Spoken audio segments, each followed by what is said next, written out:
సిద్ధి గణపతి అని కూడా ఒక పేరు.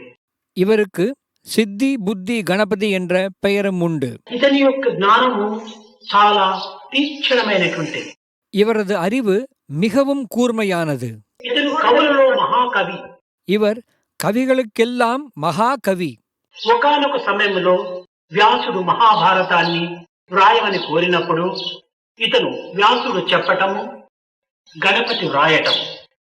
ஒரு சமயம் விநாயகரிடம் மகாபாரதத்தை எழுத உதவுமாறு வியாசர் வேண்ட அதை வியாசர் சொல்லச் சொல்ல கணபதி எழுதினார்.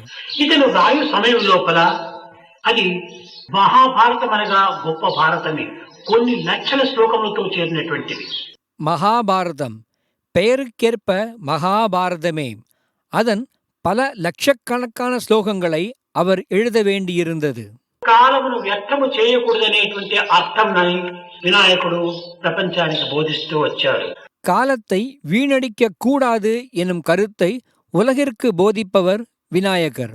ఆ కలము విరవగానే తన వైపు ఉన్నటువంటి ఒక పల్లును పెరికి దానితో భారతాన్ని రాస్తూ వచ్చాడు.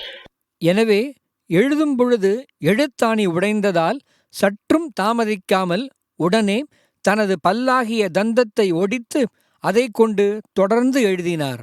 కనుక అతనికి ఏకదంతుడు అని కూడా మరొక పేరు. எனவேதான் அவருக்கு ஏகதந்தன் எனும் பெயரும் வந்தது.